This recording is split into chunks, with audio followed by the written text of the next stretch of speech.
Hi everyone and welcome to today's Drama Hospital recap. As always, don't forget to subscribe so you don't miss any of our videos or recaps. This week has been amazing, so let's just keep diving right in. At Drama Hospital, Dante is talking with Finn. He wants to leave because he's been on a 14-hour shift, but he can't because the elevators are taped up and the hospital is on lockdown. I'm off to a good start, right? And then Brad gives him a hard time about Zen. He wants to make a deal, and Finn's like, we already did. And, oh no, Brad's like, we already did, and I was supposed to get a cut of the profits, and he feels shorted. Why should he do Finn any more favors? You know, what are they worth to him? So Finn defends saving the hospital with the money, and Brad would have been happier with royalties coming in and retiring. And it's like, you were literally involved in this for like 5 minutes. Take a chill pill. Brad is like, fine, my promise is null and void. Finn says Brad will get pulled into any investigation that happens into him. And, you know, Finn did his research on Brad. Brad used to be, as other people said, a weasel and ethically challenged. But he changed for Lucas. And what's Lucas going to say when he finds out about the blackmail? Ruh-roh. So touche, and that's the end of it. Dante runs into Monica. She warns him against Olivia. Monica wants to meet with Jordan, and Dante's going to try and make that happen. Sam is asleep. The baby wakes up. Jason's there, but Sam wakes up too. She isn't settled on the name Scout and wants to spruce it up a bit.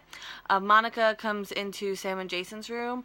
Scout is going to be the baby's middle name, and they would like to name the baby Emily. And Monica is just absolutely thrilled beyond belief.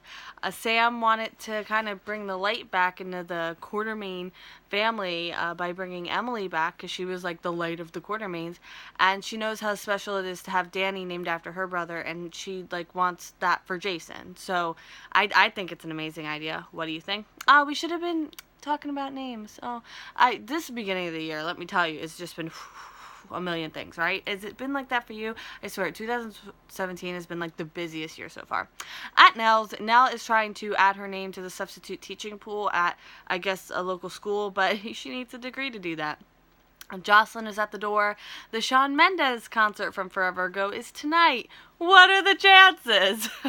Nell asks if her mom has talked with her recently about her, and she's like, no. Nell tells her she needs to go, and Jocelyn won't that easy because she's a teenager who wants to go to a concert. And I'm like, I feel you, Jocelyn. Like, I would be so mad right now. And Nell's like, plans change. Just be glad you didn't find that out the hard way. Okay, life lessons now. And then Nell tells her they're no longer friends. Jocelyn thinks she did something wrong. Nell tells her to go home. And Jocelyn's really sad, and that was really mean. At ELQ, Michael is on the phone. He's making a decision to pass on something, and Carly comes in. Michael says Sonny was already there and said not to forgive Nell. Michael does see Nell's side a bit, which annoys Carly, because Michael doesn't see things in black and white. He sees things in grays, which I think is a really good thing for him and to have that perspective in the family and on the show. She tries to make him look at the full picture and not get caught up in Nell's victim act. He doesn't want a relationship with Nell, and Carly compares him to Lila with his nature about people. He admits he has feelings for Nell, but they're anger and humiliation, and he can't hate her, though, because he sees how her father exploited her and how she's focusing her anger on Carly, and I think focused anger is something both the Quartermains and the Corinthus know very, very well. So he almost like can't, like, he's very conflicted. Jocelyn comes in and she wants an explanation. She feels she did something wrong, and Carly says that she's not wrong, it's her, Carly. Carly says that it's not about Jocelyn, and Michael's left at this point. Nell isn't going to have a relationship with anyone in the family anymore. It's not appropriate. She lied about a lot, but she is the donor, and she misrepresented herself. The kindness was an act for sabotage. Jocelyn wants to be told what's happening. She's going to go talk to Sonny, and Carly's like, no. And then she's like, are you fighting again? And Carly's like, Sonny did something bad, and it has something to do with Nell. And Jocelyn puts 2 and 2 together real fast and is like, gross. At the floating rib, Nell falls into asking for a job application from the bartender, and the bartender mentions Felicia, the owner, and Nell's like, never mind. And then Michael comes up behind her. As she's drinking alcohol, he notices, and she wants to explain herself, and he knows something terrible happened to her, and she wants revenge, and he understands that, but he doesn't forgive her, and he never will. And I think that surprises her a little bit, because when you push the person who's one of the most open-minded, forgiving people, and you push them to the point where they won't forgive, you realize you're a bigger problem than you realized. And she brings up the cabin and, you know, what that meant to her, and then Michael's like, well, he brings up Morgan, and, you know, he understands her original plan, and he almost doesn't fault her for it quite. But after Morgan died, and she could see that Carly was shattered in ways that Nell could have never done, why wasn't that enough? Why hurt her more? Like, why do what she did at that point, you know? You know, who piles on grief like that? Who goes to Thanksgiving and then runs and to Sonny's and cheats? And she says that's not how it happened, and he says, well, tell me I'm wrong. Tell me I'm wrong. At Ava's, Ava puts her slippers on. She is home. Kiki is at the door. All the charges against Ava have been dropped, and Kiki's there to make peace. She tells her about the APB for Olivia Jerome, and Kiki wants to talk about Olivia. Ava says that they all thought she was dead. She was shot, and she never met her. So Kiki's like, wow, like, our family is just top notch, aren't we? And she's sorry she didn't believe Ava about the bomb, and I'm like, don't feel too bad, she was still partially responsible for Morgan's death. But Kiki feels like she should have had more faith in her, and Ava's like, no, don't worry. She doesn't blame her, but Kiki lays it on really thick without meaning to. As they talk a smidge about Dylan, Ava's excited to spend the night to herself in her own home, and she walks Kiki out because, danger. In the hospital basement, Liv drops Robin's name and says history will haunt Anna, and I'm like, oh no. Liv won't stop with the innuendo, and Anna is getting more and more agitated, and then she collapses, and Griffin still has the gun on Liv, so Liv is going to leave, and Griffin can't stop her without leaving Anna, and she doesn't believe he would shoot her, and he winds up not doing that.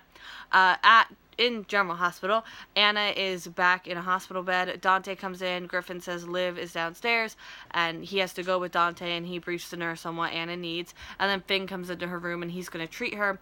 And Brad is watching, and he's like, okay, I can't allow that. Like, he's conflicted, because he's like, he's going to put someone in danger. It's not even about him anymore. It's about the patients.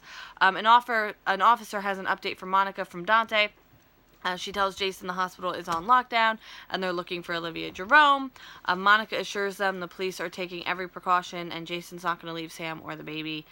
Back in the basement, Griffin fills Dante in on all the craziness, and Dante's like, what now? Like, because he tells him everything, and I had to watch it on mute at that point, but I might just rewatch that little scene again, because I need to hear it, And he shows them, around the basement, the lab, everything, and Dante's organizing a search, and Griffin hands Dante Olivia's gun. It's like, she had this too. Back up in General Hospital. Brad tells Griffin Finn isn't in any condition to be treating Anna, if you get my drift. And now end scene. Michael asks Nell if he really needs to know what she's going to tell him, or is it something she needs to say for herself? Will it help with the healing? He answers his own question and leaves. And I'm like, well, it kind of would have. But you know what? I'm not going to fault you for storming out. Jocelyn asks Carly's plans, like divorce, and Carly's like, look, no, we're not even, like, we're just processing right now. And then, Carly talks to her more about Nell, how she was pretending to care. She wasn't really there for him. Jocelyn asks why, and Carly says, nothing, Nell's just a sad, sick person, and, she's never going to hurt anyone in the family ever again. Finn says Anna will make a full recovery, but avoid knife fights in the future. Griffin wants a word with Finn in private. He says he's going to tell Monica about the Z-Canestrol. Anna wakes up, and she tells Dante Liv did something with Robin. Monica tells Jason Liv isn't near the hospital, but they have no idea where she went. Ava comes back into her apartment, and Liv is there. Haha, nice to meet you, sister. And then we cut back to the taped-off elevators, and there's a bomb in them with less than an hour on the timer. So, well, that's not good at all. Whew, I cannot wait for tomorrow's Drama Hospital. I will see you tomorrow for more Drama Hospital, and I hope you have a great night. Bye.